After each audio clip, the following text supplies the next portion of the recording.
இன்னொரு புறம் ஒரு 2-3 மாதங்கள், அதாவது மார்ச் மாதத்துக்கு முன்பே சென்னையில் ஒரு 540 ஓட்டுநர்களை தனியார் ஒப்பந்ததாரர் மூலமாக நீங்க ஒரு நிறுவனத்துக்கு டெண்டர் விட்டு 540 ஓட்டுநர்களுக்கான டெண்டரை தனியார் நிறுவனத்துக்கு ஒப்படைத்து இன்றைக்கு 540 ஓட்டுநர்கள் ஒப்பந்த தொழிலாளியாக சென்னையில் பணிக்கு எடுத்தாச்சு.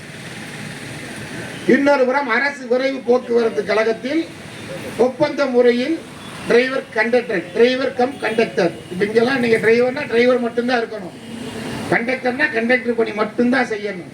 ஆனால் அங்கே டிரைவர் கம் கண்டக்டர் என்ற முறையில் அங்கே இருக்கக்கூடிய தொழிலாளிகளுடைய பணி நியமனம் என்பது தனியார் ஒப்பந்ததாரர் மூலமாக விடுக்கப்பட்டு அதுவும் அமலுக்கு வந்து அங்கேயும் ஒரு நிரந்தர பணியாளர் என்று சொன்னால் இன்னொரு பணியாளர் ஒப்பந்த தொழிலாளியாக 2 பேர் வருவாங்க.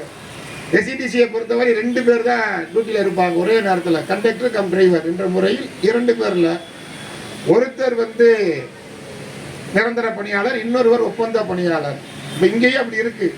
நம்முடைய வேலைநிறுத்த போராட்டத்துக்கு பின்பாக அனைத்து கிளைகளிலும் தினக்கூலி முறையில் தனியார் மினி பேருந்துகளில் பணிபுரியக்கூடிய தொழிலாளிகள் அல்லது ஆட்டோ ஓடக்கூடிய தொழிலாளிகள் அல்லது கார் வேன் ஓட்டக்கூடிய தொழிலாளர்கள் அல்லது தனியார் துறையில் வேலை பார்க்கக்கூடிய தொழிலாளர்கள் நம்முடைய போராட்டம் 9-10 தேதிக்கு அப்புறம் அந்த ஸ்ட்ரைக் நடத்தும் போதே வேலைக்கு எடுக்கப்பட்டு இப்போ வரைக்கும் தொடர்ச்சியாக பணிபுரியக்கூடிய நிலை என்பது ஏற்படுத்தப்பட்டிருக்கு.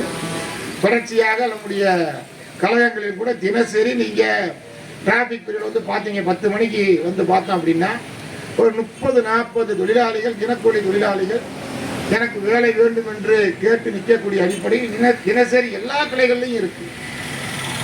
கிட்டத்தட்ட இப்போ சொன்னதெல்லாம் இந்த அரசாங்கம், திராவிட முன்னேற்ற கழகம் அரசாங்கம் அமைந்த பிற்பாடு வந்த நடவடிக்கைகள்.